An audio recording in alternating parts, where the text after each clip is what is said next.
Mahito, you're right. I am you. I tried to convince myself I was wrong, but it doesn't matter anymore. I'll kill you without needing any reason. In the grand scheme of things, maybe I'm just a cog in the machine, but I'll keep eliminating curses as long as I can. That's my role. These were Itadori's final words to the already defeated Mahito. What should have been one of the most satisfying moments in the story, the long-awaited defeat of one of the villains who caused the most death and destruction, turned into one of the lowest and saddest points in Itadori's journey. He gives up on everything he believed in until then, essentially admitting defeat and saying exactly what Mahito always wanted to hear. Shibuya is a pivotal arc in the Jujutsu Kaisen universe for many reasons. One of them is the consequences it brings, not only for the universe itself, leading Japan into a new era of curses that almost borders on the apocalypse, but also for the change that occurs within Itadori. In this video, we'll analyze the character's entire journey and understand how the events of the story led Itadori through the greatest transformation of his life during the Shibuya arc. Curious.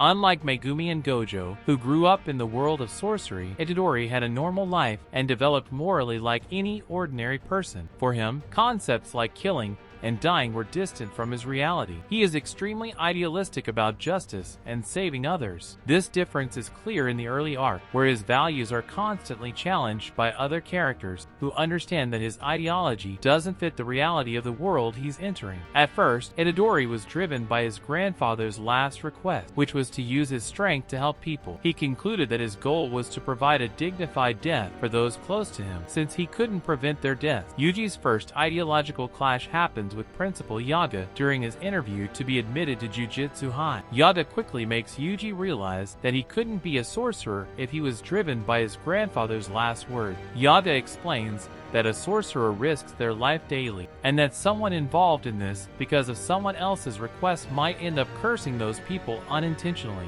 All sorcerers die with some regret, and Yaga asks if Yuji would blame his grandfather when he got killed by a curse. This reality check at the beginning of the anime triggers the first significant change in Itadori's value. He still wanted to give just deaths to those close to him, but he began to fight for himself, taking responsibility for his decision. Now, let's move to Itadori's most iconic conflict, and the one that marked him the most: his hatred for the humanoid curse Mahito. Mahito is a curse born from humans' negative feelings and embodies everything bad in humanity. Despite being newly formed, he has enormous potential. Mahito is the complete antithesis of Itadori. He isn't guided by morality, ethics, or empathy and believes everyone should be able to do what they want, including taking others' lives if it's convenient. This is the opposite of Itadori. This opposition is clear in their first encounter, when Mahito casually manipulates Junpei's soul, someone Itadori was trying to save, deforming his body and causing a cruel death. The total disregard for life, along with the sudden loss of his friend, pushes Itadori into an unprecedented state of rage. Mahito destroyed everything the protagonist believed in, giving a senseless death to someone he loved. To cement this antagonistic relationship, Yuji is forced to kill 3 transfigured humans during the fight, something that happens off-screen, emphasizing the protagonist's struggle. By the end of the fight, it's clear how Itadori felt the weight of the event. He doesn't abandon the idea of providing just death, but begins to question what a proper death really means. As a sorcerer, he's surrounded by unjust deaths and sad situations, many unavoidable. This is a key point for his development. He reluctantly accepts that sometimes killing is inevitable, and shows a willingness to explore the true meaning of his goal, vowing to kill Mahito, his greatest enemy. You might have noticed I skipped the Cursed Womb arc. That's because,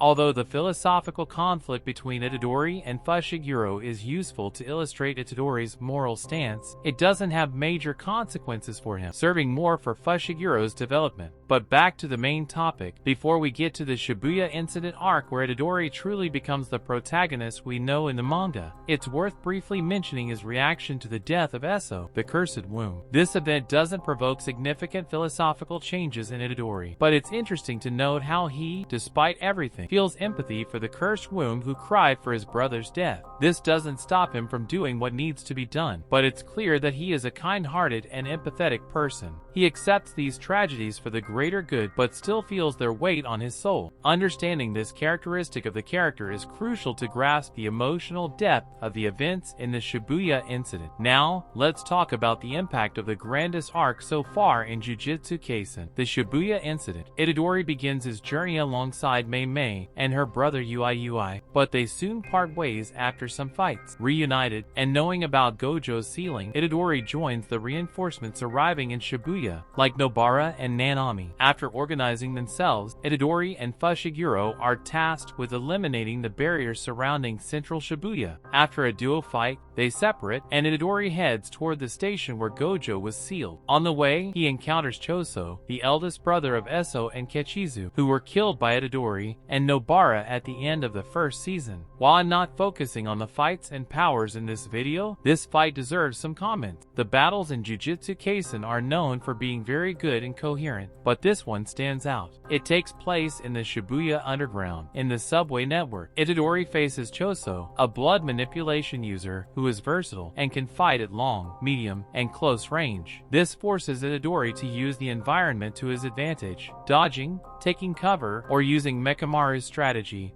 who, in communicator form, helps him lead the fight to a nearby bathroom. There, the water impedes Choso's blood manipulation, forcing a close-quarters fight. Even so, Itadori remains at a disadvantage. Choso manages to keep some blood out of the water's reach and surprises Itadori with a liver hit. Already wounded from the open field fight, Itadori is defeated in close combat. He is only spared because, when Choso is about to deliver the final blow, he realizes that Itadori would theoretically be his brother. It may seem confusing, but they aren't blood-related. The bond between them is through Kenjaku, the manga's current main villain. Kenjaku is the sorcerer who possessed Noritoshi Kimo's body in the past, responsible for creating Choso and his 8 brothers, and also possessed Itadori's mother's body. With this, you can connect the dot. This defeat would become Itadori's greatest regret because, due to it, he was forced to consume 11 more Sukuna fingers, totaling 15. With Sukuna's rapid power increase and Itadori unconscious, the King of Curses takes control of the body, leading to catastrophic consequence. After a massive battle, which may have already caused some casualty, with the meteor Sukuna launches on the city, he is led to a confrontation against the divine General Maharaga. At the climax of this confrontation, Sukuna conjures his almost divine domain, the Malevolent Shrine, with a radius of 200 meters and destructive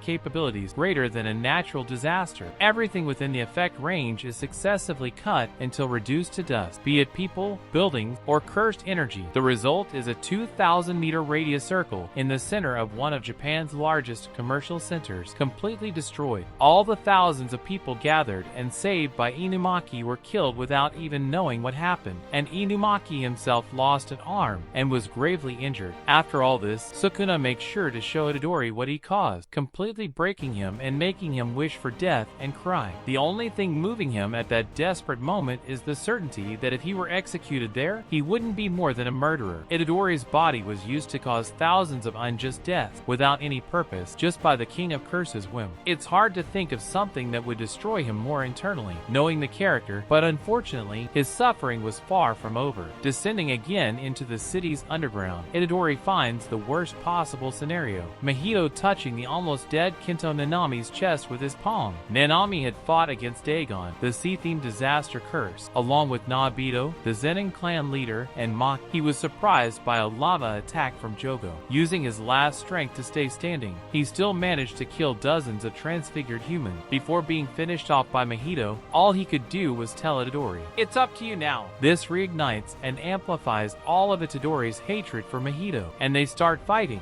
Meanwhile, we see through a flashback that Mahito had split into 2 earlier. His doppelganger was on the surface, starting a fight against Nobara. Nobara realizes he is a doppelganger and, therefore, wouldn't have access to his cursed technique. Using resonance, she makes the doppelganger take all the damage Itadori had inflicted on the original body and vice versa. When Itadori realizes this, he feels relieved, realizing he wasn't alone. However, this feeling soon disappeared. The Mahito doppelganger fighting Nobara starts running toward the underground, and the real Mahito starts fleeing from Itadori. They meet, and Nobara, who couldn't see properly what happened, is caught off guard by the real Mahito, who touches her face, meaning that, in the best case scenario, she would die, as she is now susceptible to Mahito's soul manipulation technique. It doesn't take long for the cursed part to start changing. Nobara dies suddenly after saying her last words to Itadori, beginning one of the saddest sequences in the story. Mahito beats Itadori while torturing him psychologically, blow after blow,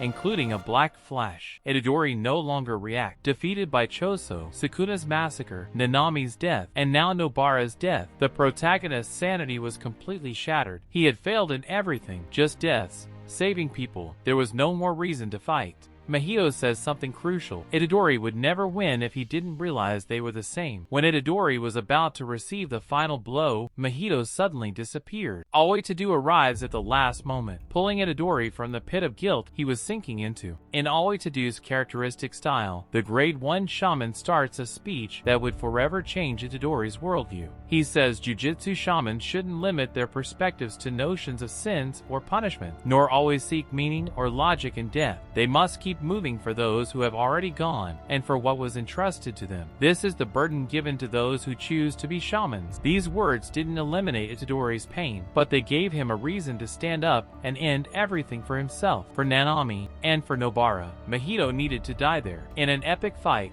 with attention to detail, bluffs, and unique Jujutsu Kaisen choreography, Itadori, Tadou, and Mahito reach 120% of their potential. With a mental play by Tadou that opens Mahito's guard, Itadori delivers a precise black flash that brings the curse to the ground. As predicted by Mahito, Itadori admits that, in the end, they are the same. Both are naive. Mahito treats concepts like the soul with a child's disinterest and attention, while Itadori is completely idealistic, seeking to save people and find meaning in death in a world as cruel as Jujutsu's. He was also naive, the first to realize this won the battle and evolved. Unfortunately, this evolution for Itadori meant becoming someone without any sense of individuality and self-love. He sees himself as a tool, a cog that only has value when exorcising curses. There is still the guilt of feeling responsible for the deaths of thousands of people. Itadori has currently given up completely on giving just deaths to those he loved. What does the future hold for someone who can no longer fall any further? Guys, what do you think?